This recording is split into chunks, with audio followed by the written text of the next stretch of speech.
did you see my my tweet on hyperstructure? No, let me see. Wait, hold on, I'll send you the link. Yeah, we should look at this like on stream too. So I sent it to you in your chat. So open this up, and this document is amazing in terms of how it describes the hyperstructure and how the first principles of crypto like really plug into it. I send you this is it. So make it just a little bit larger, like zoom in so people can read it. Okay, hold on. Yeah, like hit Command plus, or if you're on Windows, it's like maybe Control plus. So scroll down. Like specifically, like that's how the hyperstructure looks. It doesn't really matter. So scroll a little bit lower. I just want to show you the elements of it. So this is where it is. Like you can say the elements of hyperstructure are unstoppable, just like Xen cannot be stopped. And runs as long as the underlying blockchain exists. Well, we're on 10 different blockchains, which is awesome. You can't, I mean, maybe you can stop a couple, but you can't stop all 10. It's free. There's zero protocol fee, and it runs at the gas cost. Now here, what they say, what they really mean is that the owners or the deployers of the contract do not take your money. Right. So when you pay gas, you don't actually buy Xen from me. You make your own Xen for yourself. And it's the same with dbZen too. You don't buy dbZen from the protocol. You're participating it with like the gas is an equivalent of the protocol fee, but that fee actually goes to the same people that work with the protocol. So it doesn't go to the like a pyramid scheme designer. Doesn't go to the top of the Ponzi. Right? It actually goes to everybody who staked. Yeah. So like, remember how Richard's lobby started with Hex? Where did the ETH go? It went to his wallet, right? And that would be opposite of this, where there's no Richard here, but there's all the stakers, and everybody gets all the fees based on how much they staked, which is net positive for the system. Right. So let's see, it's permissionless. Obviously, we know what it is. Positive sum, that's like the most interesting thing. So it creates a win-win environment for participants to utilize the same infrastructure. So, and then if you scroll down, they actually have a little diagram of what, like they expand on every topic, but I want to show you the net positive sum. That's it. Yeah, so positive sum games actually are possible, and those positive sum games is generally can come into existence when the players are not opposed to each other. So like we play the game and we both win based on an interaction like within the protocol, for example. So I also call it Nash equilibrium. Remember the movie Beautiful Mind, Professor Nash? Yeah. So a Nash equilibrium is where you're not killing the other opponent and taking all of their stuff. You're actually working together with the system to generate more value. So in this particular case, the value is when there's more people coming, but those people get rewards.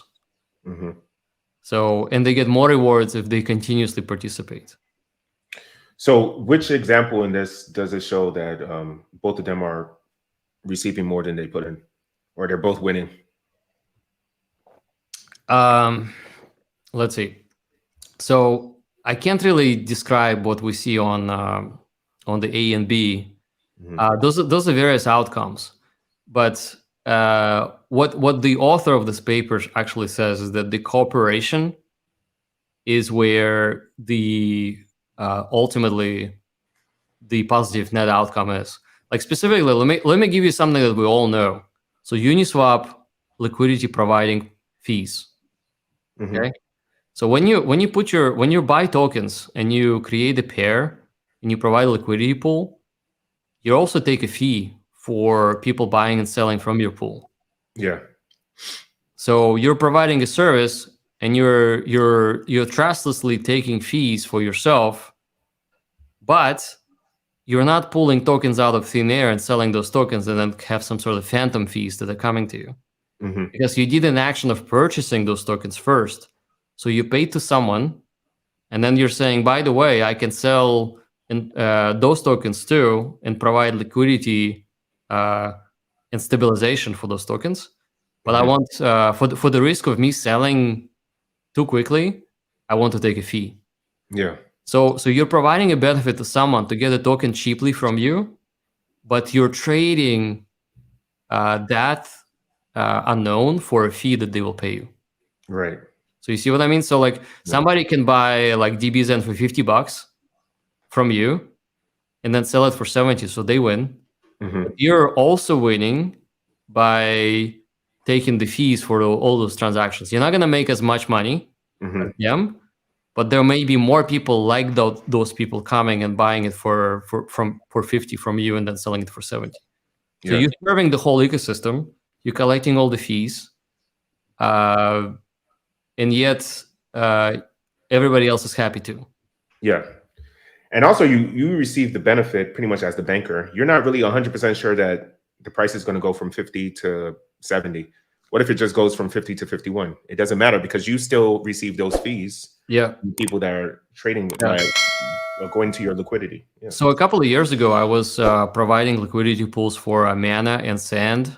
Those like the metaverse tokens. Yeah. And I think I put like 10,000 into each pool. And within a month, due to volatility, like they literally went up and then went down. But the amount of fees that I collected from the volatility in volume was twice. So I made $10,000 in fees on top of my original principal investment. Just by providing the liquidity pool, I just got all those fees. But the price for Sand and Mana actually ended up where it started. Really? So you made money from nothing, pretty much. You made dollars from $0. I made money from doing nothing. But what really was happening is that the trustless protocol that's Uniswap was providing service and price stability for those tokens. So, but I also I was taking a risk that should Mana crash, I would have an impermanent loss. Right. Where everybody sells their Mana cheap to me, and my pool has to buy it, and then it never recovers. It goes to zero, and so my whole investment is zero. Right.